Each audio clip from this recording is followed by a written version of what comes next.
A dramatic call for accountability echoed through Capitol Hill as Congressman Adriano Espaillat stood beside fellow Democrats to announce articles of impeachment against Homeland Security Secretary Kristi Noem. Congresswoman Robin Kelly, I am proud to join you in introducing these articles of impeachment against Secretary Noem, who have clearly violated the law and the trust of the American people.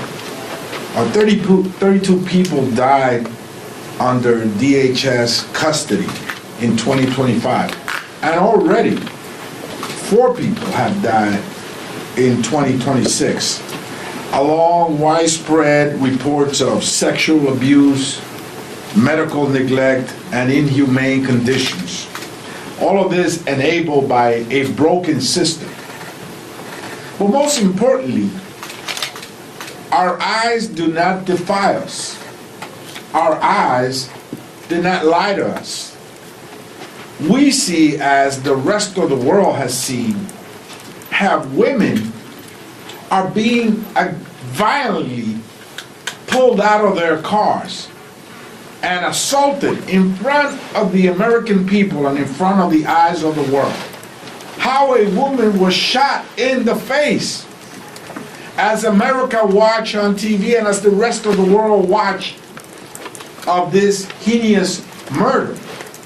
We've seen how not only immigrants, but green card holders, TPS recipients, farm workers, and even American citizens are being stopped illegally, cuffed, detained, and in some cases arrested and deported. I went to Monterrey, Mexico, where I met with 4 children, US-born children, American citizens, that were sent to Mexico with their parents, including a young girl with a chronic cancer condition in her brain that needed immediate medical attention in a hospital in Houston, Texas.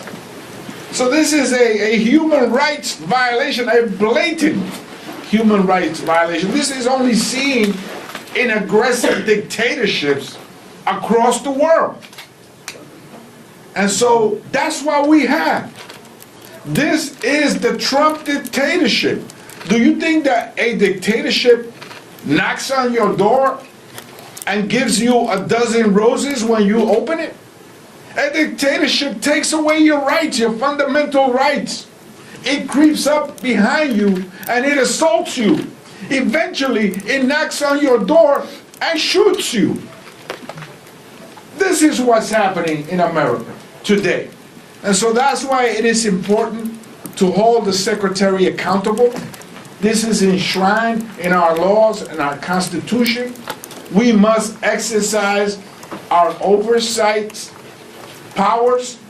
Congresswoman Velasquez and I went to 26 Federal Plaza, where we were denied entry to an ICE building.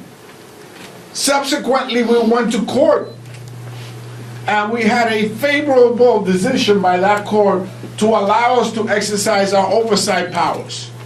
And just recently, Secretary Noem again placed another 7-day notice so they can prepare themselves and hide the truth before we get there. When we got there, they were mopping the floors. They were cleaning up. They didn't want us to see the dirty conditions. 30 men in a room with 2 toilets, one of them broken. A woman right across in another cell that could see each other. No confidentiality at all. This is inhumane and warrants an impeachment proceeding. Esto es inhumano. Y sí, merece un proceso de destitución. Por eso estoy aquí con la congresista Kelly para unirnos a este proceso que lo garantiza la Constitución de los Estados Unidos. Gracias. Oh, I'm sorry. And now allow me please to introduce Congresswoman Maxine Dexter from Oregon's 3rd District. Speaking with visible emotion, the New York lawmaker said the Department of Homeland Security has betrayed the trust of the American people and allowed conditions that he described as cruel, unlawful, and deeply un-American. Espaillat pointed to deaths inside DHS custody, saying 32 people died in 2025 and already 4 more have died in 2026. He linked those deaths to what he called widespread reports of sexual abuse, medical neglect, and inhumane living conditions. According to him, these are not isolated incidents, but symptoms of a broken system that has been allowed to spiral out of control. If you believe in informed reporting that digs beyond the headlines, take a moment to subscribe so you can stay connected to every update. The congressman insisted that the public does not need secret documents to understand what is happening. Our eyes do not lie to us, he said, describing images that have circulated of women allegedly being dragged from cars and assaulted during immigration enforcement actions. He referenced a case in which a woman was reportedly shot in the face, an event he said the entire world witnessed with horror. Espaillat argued that the dragnet has reached far beyond undocumented immigrants. Green card holders, people with temporary protected status, farm workers, and even American citizens are being stopped, cuffed, detained, and in some cases deported, he claimed. He recounted a trip to Monterrey, Mexico, where he met 4 children born in the United States who were sent across the border with their parents. One of those children, he said, was a young girl suffering from a chronic cancer condition who needed immediate treatment at a hospital in Houston, Texas. We will continue bringing you stories that connect policy to real human lives, so please subscribe and join our growing community. Calling the situation a blatant human rights violation, Espaillat compared the current moment to actions seen in aggressive dictatorships. He warned that authoritarianism does not arrive with roses at the door, but creeps in slowly, stripping away rights until fear becomes normal. This is what is happening in America today, he declared, framing the impeachment effort as a constitutional duty rather than a political stunt. The congressman also described his own attempts to conduct oversight. He and Congresswoman Velasquez visited the ICE facility at 26 Federal Plaza in New York, but were initially denied entry. After going to court, they received a favorable ruling, affirming their right to inspect the site. Even then, he said, the department imposed a 7-day notice period that allowed officials to prepare and hide the truth before lawmakers arrived. When they finally entered, Espaillat said workers were mopping floors and cleaning areas that should have been maintained all along. He described a room where 30 men were held with only 2 toilets, one of them broken, and a layout where women in another cell could be seen directly by the men, leaving no privacy or dignity. Those conditions, he argued, are unacceptable in a nation that claims to respect human rights. Your support helps us keep explaining these complex issues clearly, so remember to subscribe for more in-depth coverage.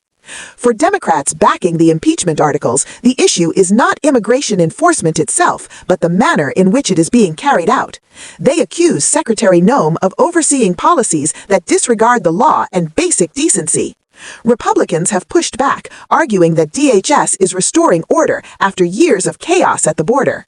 The clash sets the stage for a fierce battle in Congress over the limits of executive power and the treatment of vulnerable families.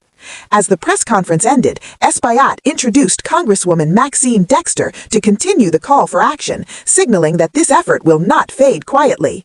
Whether the impeachment push gains traction remains uncertain, but the allegations ensure that conditions inside immigration facilities will face intense scrutiny in the months ahead.